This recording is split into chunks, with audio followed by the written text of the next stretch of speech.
कवच का काम कर जाता है, लेकिन क्रोध किसी के अमंगल के लिए नहीं होता है। ये भागवत में वर्णन में अपने पास से नहीं बोल रहा हूँ।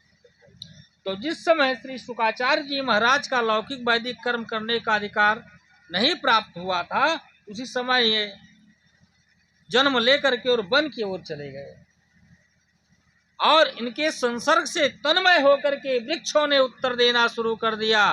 और पीछे से श्री व्यास जी महाराज क्या कहते हैं, हाँ हे पुत्र थोड़ा ठहर जाओ, रुक जाओ। लेकिन पुत्र तो श्री शुकाचार्य जी महाराज किसी के तरफ देख भी नहीं रहे। तो आगे आगे 16 वर्षीय बालक श्री सुखदेव जी महाराज जा रहे हैं और पीछे पीछे श्री व्यास जी महाराज हे पुत्र करते हुए पुकारते हुए शुकाचार्य के पीछे जा रहे हैं। और उसी जगह एक सरोवर में कुछ स्त्रियां स्नान कर रही थी। श्री स्वामी शुकाचार्य को देख करके स्त्रियां स्नान करने में मग्न, कोई फर्क नहीं, कोई प्रभाव नहीं कि 16 वर्षीय बालक जा रहा है। स्त्रियां स्नान कर रही थी, लेकिन जब 80 वर्ष के बूढ़े बाबा पकी दाढ़ी झुर्रिया पड़ी हुई श्री व्यास जी महाराज हाँ पुत्र करते हुए आगे बढ़े, तो सारी स्त्रियों ने फटाफट निकल करके अपना वस्त्र से अपने शरीर को ढक लिया। ध्यान देंगे, बड़ी मार्मिक बात है। तो श्री व्यास जी महाराज से रहा नहीं गया। श्री व्यास जी महाराज ने उन स्त्रियों से पूछा, देवी मेरा 16 वर्षीय बालक जब गया तो तुम्हारे ऊपर उसके जाने का कोई प्रभाव नहीं, लेकिन जब 80 वर्ष का वृद्ध मैं तुम्हारे पिता के समान निकट आया तो तुम लोगों ने लज्जा क्यों किया, ऐसा क्यों? तो उन स्त्रियों ने उत्तर दिया, बाबा आपके अंदर ज्ञान है स्त्री और पुरुष का, लेकिन आपके पुत्र के अंदर कोई ज्ञान नहीं है। कौन स्त्री है कौन पुरुष है इसका कोई ज्ञान नहीं है। अब देखिए संसर्ग की बात, इधर 88,000 ऋषि, ये कथा आगे मिलेगी हम लोगों को, 88,000 ऋषि नैमिषारण्य में तप कर रहे थे। अब ऋषि अपनी साधना में लीन रहने वाले, साधना करने वाले 88,000 ऋषियों ने श्री सूत जी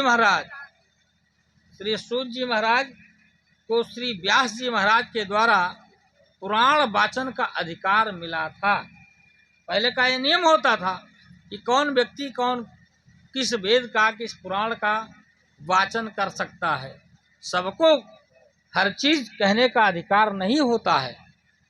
ब्राह्मणों में श्रेणियां होती हैं, कुछ जगह आज भी प्रचलन है। कौन ब्राह्मण ऋग्वेदीय है, कौन यजुर्वेदीय है, कौन सामवेदीय है, कौन अथर्ववेदीय है, किस ब्राह्मण के शिखा सूत्र प्रवर इत्यादि क्या हैं, उसके गोत्र क्या है, उसके ऋषि क्या हैं, ये ब्राह्मणों में होता है।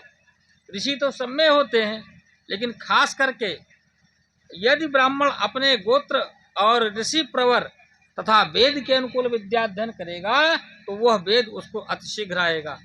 वैसे एक वेद पढ़ने का कोर्स जानते हो 12 साल है। एक वेद का कोर्स 12 साल है। कथा कहने का अधिकार कब होता है? जब व्यक्ति 48 साल का हो जाए।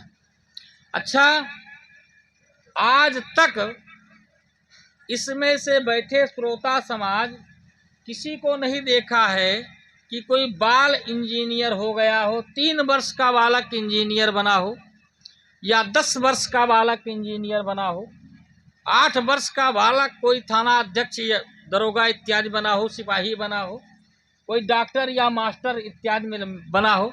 लेकिन आप लोगों ने सुना होगा कि 3 वर्षीय बालिका, 6 वर्ष का बालक श्रीमद् भागवत महापुराण का वाचन कर रहा है। बताओ, एक वेद का पढ़ने का कोर्स 12 साल है। श्रीमद् भागवत महापुराण यदि वृंदावन के आधार पर अध्ययन किया जाए वहां जाकर के तो 3 वर्ष लगते हैं। 3 वर्ष का कोर्स है और 6 वर्ष का बालक भागवत का वाचन कर रहा है। हमें डॉक्टर, मास्टर, इंजीनियर इत्यादि 6 वर्षीय 10 वर्षीय कोई बालक बालिका नहीं मिला, लेकिन भागवत प्रवक्ता मिल गए, राम कथा प्रवक्ता मिले। 10 वर्ष का बालक, 14 वर्षीय बालक। ये धर्म के साथ मजाक नहीं है तो क्या है? ये हमारे धर्म ग्रंथों के साथ मजाक नहीं है। 10 साल के बालक को टकसाल नहीं पता कि हमें कैसे क्या करना चाहिए, दैनिक क्रिया, नित्य क्रिया, संध्या बंदन इत्यादि क्या करना चाहिए, ये उसको नहीं पता। गायत्री का जप कैसे करना चाहिए ये नहीं पता।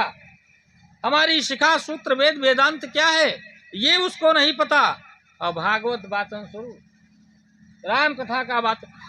वस्त्र पहनने का ज्ञान नहीं होता, एक गो पवित्र पहनने का ज्ञान नहीं होता। कितने एक गो पवित्र पहनने चाहिए एक शुद्ध वैदिक ब्राह्मण को, ये नहीं पता।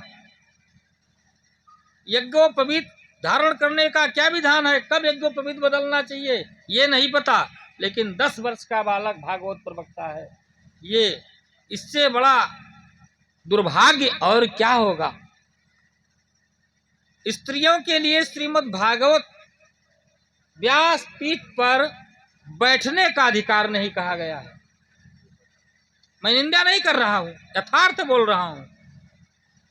स्त्री को श्रीमद् भागवत के व्यास पीठ पर बैठने का अधिकार नहीं दिया गया है, वो वाचन कैसे करेगी।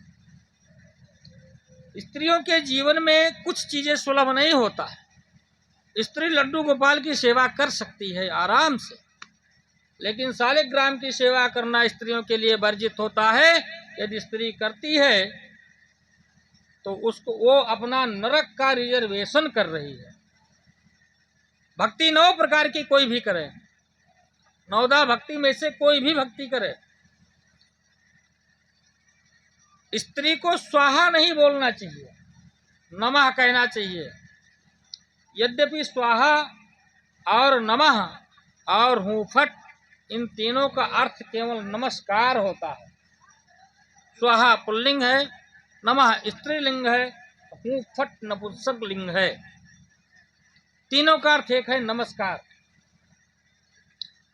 स्त्रियों को कभी वेद नहीं पढ़ना चाहिए और स्त्रियों को लेट करके प्रणाम नहीं करना चाहिए, क्योंकि जब स्त्री का पयोधर धरती से टकराता है तो धरती दबने लगती है। इतनी क्रिया स्त्रियों के लिए वर्जित है। भगवान ही स्वयं क्यों ना प्रकट हो जाएं, लेकिन उसको लेट करके प्रणाम नहीं करना चाहिए। ध्यान रहे, यही है भागवत। वाह, यही है भागवत। यदि हम लोग अपने नियम संयम, अपने संस्कृति पर आ जाएं, समझो भागवत हमारे आपके जीवन में सुलभ। तो 88,000 ऋषि श्री सूत जी महाराज के समीप आकर के हाथ जोड़ करके बड़ी मधुर वाणी में, बड़ी श्रद्धा पूर्वक आए और प्रार्थना किए, भगवान आपका ज्ञान करोड़ों सूर्य के समान है। देखिए, यह एक प्रकार का ध्यान मंत्र भी है। हम लोग जब भी प्रातः काल अपनी शैया से उठें तो भगवान का ध्यान, ये जो कैलेंडर इत्यादि में छपा हुआ बढ़िया दुपट्टा पहने हुए भगवान खड़े हैं, सुंदर चेहरा, ये तो काल्पनिक चीजें हैं। लेकिन जो गुरु के द्वारा दिया हुआ ज्ञान और अध्यात्म शक्तियों का हृदय में जागरण होता है, तो जो भगवान के दिव्य मंगलमयी बाबा नारद के पूर्व जन्म के चरित्र में आप लोगों ने श्रवण किया है, वैसे करेंगे भी। तो भगवान का जब ध्यान करना चाहिए तो वहाँ भगवान के मुखमंडल पर करोड़ों सूर्य का चमक का ध्यान करना चाहिए। इससे अपने मुखमंडल पर तेज प्रकट होता है, अपना चेहरा तेजोमय होता है, ध्यान करना चाहिए। 88,000 ऋषि श्री सूत जी महाराज से क्या कहते हैं, किस प्रकार कहते हैं, भगवान आपका ज्ञान करोड़ों सूर्य के समान है। अज्ञान रूपी अंधकार को नष्ट करने में पूर्णतः सक्षम है। आप हमको कोई ऐसा सार गर्भित कथा सुनाइए जिससे सबका अज्ञान नष्ट हो जाए।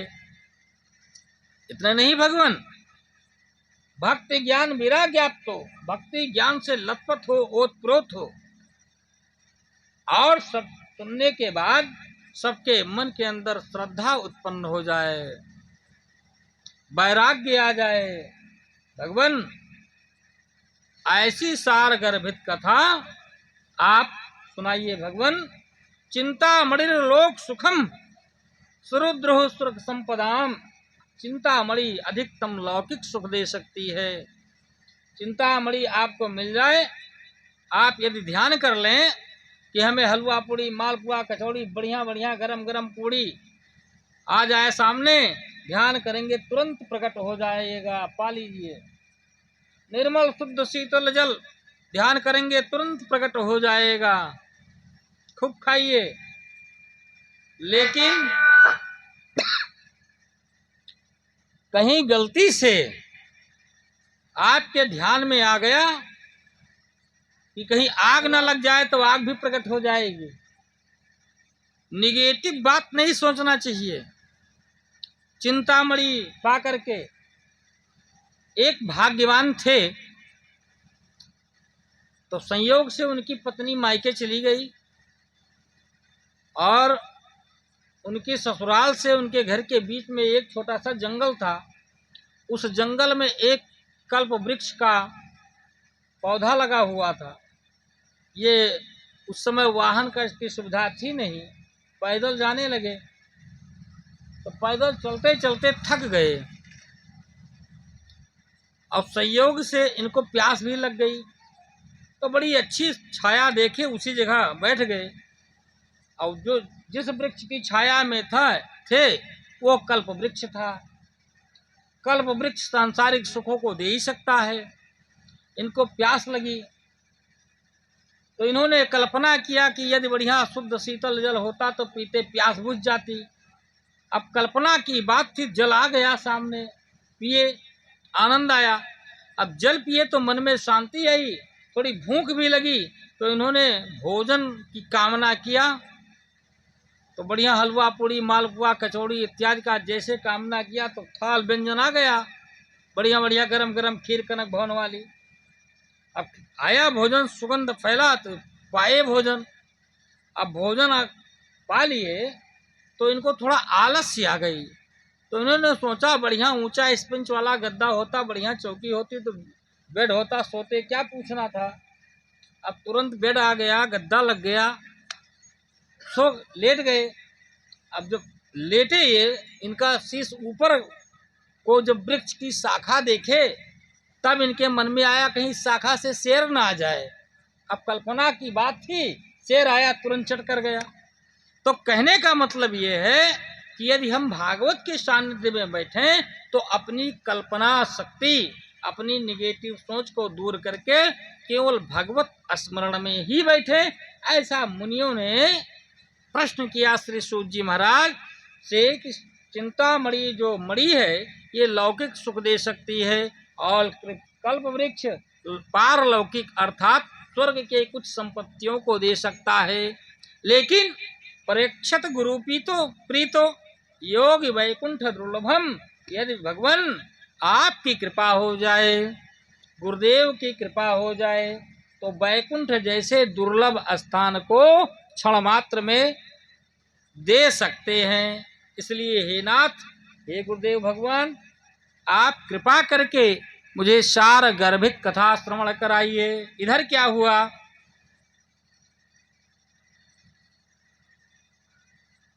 देव ऋषि नारद बाबा, ये दोनों तरफ देवता और दैत्य दोनों तरफ बराबर इनका सम्मान है, खूब चलते रहते हैं। बाबा नारद हर गुण गाते हुए मृत्यु लोक में भ्रमण कर रहे थे। जब बाबा नारद मृत्यु लोक में भ्रमण किए, कलयुग आ गया, तो मृत्यु लोक में देख रहे हैं बाबा नारद की लोग अनेक रोगों से पीड़ित हैं। अनेक दुखों से क्लेशान्वित हैं। घरों में स्त्रियों का शासन चल रहा है, भागवत में लिखा है, स्त्रियों का शासन चल रहा है। साले सलाहकार बने हुए हैं। शालको बुद्धिदायिका, साला जितना बुद्धि दे रहा है घर में उतना ही कार्य हो रहा है। माता पिता की कोई गणना ही नहीं है। और नदियों पर विधर्मियों का शासन हो गया है। मांस मछली खाने वाले, मदिरा का सेवन करने वाले, अपने मनोअनुकूलित ढंग से चलाने वाले उन नदियों पर अपना शासन कर रहे हैं, जिनके अंदर धर्म का लेश मात्र ज्ञान नहीं है। तीर्थों पर उनका शासन चल रहा है। भगवान ये बाबा नारद देख रहे हैं, और बाबा नारद इत्यादि ये सब देखते हुए वृंदावन में पहुंच गए। जब वृंदावन में पहुंचे तो बाबा नारद ने देखा कि एक सुंदर युवती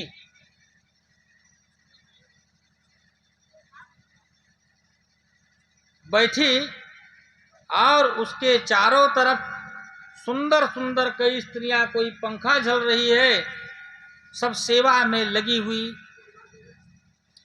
बाबा नारद को जब उस सुंदर युवती जिसकी जो बीच में बैठी हुई थी, जिसकी सारी महिलाएं सेवा कर रही थी, जितनी स्त्रियां थी सब सेवा कर रही थी, जब वो स्त्री बाबा नारद को देखी तो उसने तुरंत कहा कि भो भो साधो क्षणम तिष्ठे मपि चिंता मपि नासे। भगवान एक क्षण ठहर जाओ, महात्मन एक क्षण ठहर जाओ। अब बाबा नारद तो वीणा पर तान दिए हुए हरि गुण गाते चल रहे थे। जैसे पीछे से देखा कि एक सुंदर युवती हमको आवाज दे रही है, बाबा नारद के मन के अंदर भी कौतूहल हुआ और उस स्त्री के समीप जाकर के कहा, देवी कौन हो तुम, और ये सब स्त्रियां कौन है? ये बाबा नारद ने प्रश्न किया। तब उस स्त्री ने कहा, महात्मन मेरा नाम भक्ति है, और ये सारी स्त्रियां जो मेरी सेवा में लगी हुई हैं, ये यमुना, सरस्वती इत्यादि जितनी नदियां हैं, ये सब मेरी सेविकाएं हैं। और मैं उत्पन्न द्रविड़ देश में हुई। उत्पन्ना द्रविड़ेशाहम अवृद्धिम कर्नाटके गतः। द्रविड़ देश में उत्पन्न हुई, कर्नाटक में बढ़ी, महाराष्ट्र में यहाँ वहाँ जहाँ तहाँ कुछ कुछ सम्मानित हुई। भक्ति महारानी बता रही। और बाबा नारद ऐसे संवाद में जब बाबा नारद की दृष्टि अगल बगल गई तो देखे कि दो पुरुष लंबी लंबी सांस ले रहे हैं, कराह रहे हैं, जिनकी भौं तक पकी हुई है। देखिए आप लोग अपनी बुढ़ापा तभी समझिएगा जिनकी भौं पक जाए। जब तक भौं में सफेदी नहीं आती है तब तक बुढ़ापे की ओर मत झांकना, अपने आप को युवा समझना। अब ये नहीं कि कोई पाउडर वाउडर लगा के सफेदी कर लो, कह दो हम बुढ़ापा आ गई, वो बुढ़ापा की बात नहीं करते हैं। जिनकी भौं पकती है वही बुढ़ापा की ओर बढ़ते हैं। बाबा नारद ने कहा, ये दोनों पुरुष कौन हैं देवी? कहा, ये दोनों मेरे पुत्र हैं। अब बाबा नारद तो चौंक पड़े। भाई एक 16 वर्षीय स्त्री कह रही है 100 वर्षीय दो पुरुषों को कि ये मेरे पुत्र हैं। एक का नाम ज्ञान है और एक का नाम वैराग्य है, और मैं इनकी मम्मी हूँ। भविष्य में आने वाले समय में मम्मी कह करके उद्बोधन करना पड़ेगा। क्योंकि माता जी कोई समझ ही नहीं पाएगा। आज के बच्चे तो बिल्कुल नहीं समझते। और यहाँ तक हमको मिले हिंदुस्तान में रहने वाले, कहते महाराज हिंदी हमको नहीं आती, हिंदी हम नहीं लिख पाते, अंग्रेजी बढ़िया लिखेंगे पढ़ेंगे लेकिन हिंदी नहीं लिख पाते। अब सोचिए देश का इससे अधिक दुर्भाग्य क्या होगा, संभव ही नहीं है। हम हिंदुस्तान में रह करके अपने बच्चे को हिंदी नहीं पढ़ा रहे हैं। महिलाएं आपस में कला करती, मेरे बेटे को इंग्लिश मीडियम से पढ़ाओ, संस्कृत का तो नाम ही जाने दो, हिंदियों का नाम नहीं ले रहे। अरे कुछ तो हिंदी का ज्ञान होना चाहिए, नहीं तो किसी सभा में अपमान हो जाएगा। इसलिए हिंदी का ज्ञान बच्चों का अवश्य देना चाहिए, अपने संस्कृति के बारे में अवश्य बताना चाहिए। बाबा नारद जब देखे तो पूछा, ऐसा ये वृद्ध और तुम युवा? भक्ति महारानी ने कहा, जब मैं वृंदावन में आई तो वृंदावन के संसर्ग से मुझे यह रूप प्राप्त हुआ, लेकिन ये मेरे दो जो ज्ञान वैराग्य दोनों पुत्र हैं, इनके ऊपर कोई असर नहीं है। आप महात्मन हैं, महात्माओं का जन्म ही इसीलिए होता है कि दूसरे का कल्याण करें। इसलिए भगवान आप ही इनके ऊपर कृपा कीजिए। बाबा नारद ने अपना उद्योग शुरू कर दिया, मंत्र शुरू कर दिया। जितने मंत्र होते हैं सारे मंत्र सुना दिए। इतने नहीं, वेद वेदांत घोषश्च गीता पाठर मोहर मोह, वेद वेदांत का पाठ कर दिया, बार बार गीता का पाठ किया, लेकिन ज्ञान और वैराग के ऊपर कोई प्रभाव नहीं पड़ा। बाबा नारद परेशान हो उठे कि जहाँ वेद वेदांत गीता उपनिषद इत्यादि के पाठ से यदि भक्ति के दोनों पुत्र ज्ञान और वैराग्य के ऊपर कोई प्रभाव नहीं पड़ रहा है, तो फिर इससे बढ़कर के कोई उपाय नहीं है। तब तक के आकाशवाणी हुई बाबा नारद के पास, कहा कोई सत्पुरुष बताएगा। अब सत्पुरुष की खोज में बाबा नारद निकल पड़े, सीधे बद्रिकाश्रम की ओर अपना कमंडल सीधा किए, मार्ग तय किए। लेकिन बाबा नारद कोई पिच रोड पर नहीं जा रहे थे। देखिए बाबा नारद के चलने का मार्ग, हम लोगों को इससे क्या शिक्षा मिलती है कि हम लोग कैसे चलेंगे।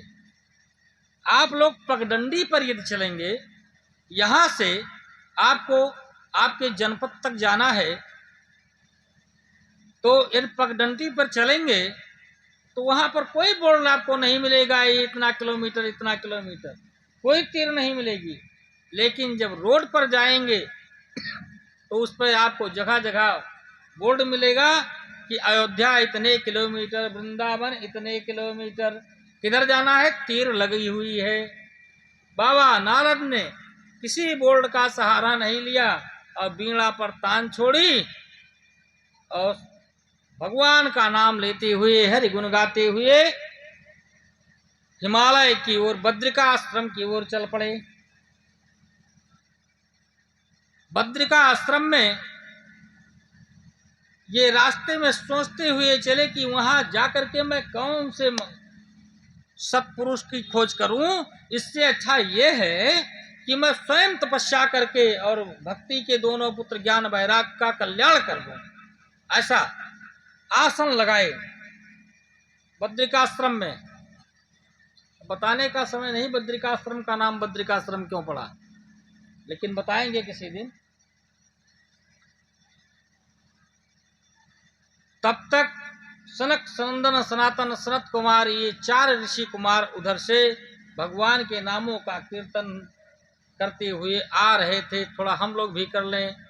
श्रीमन नारायण नारायण नारायण,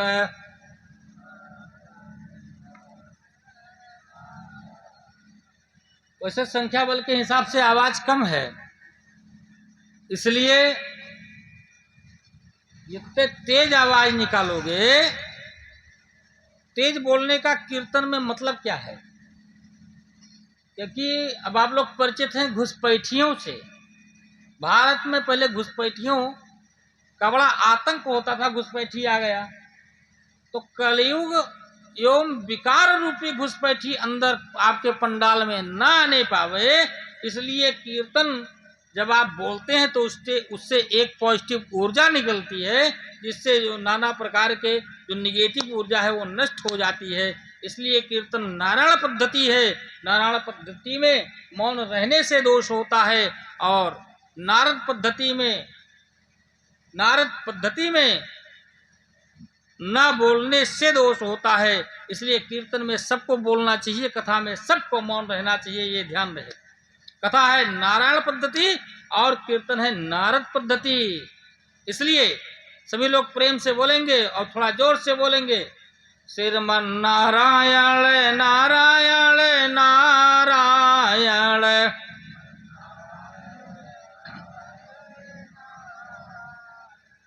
भज मन नारायण नारायण नारायण।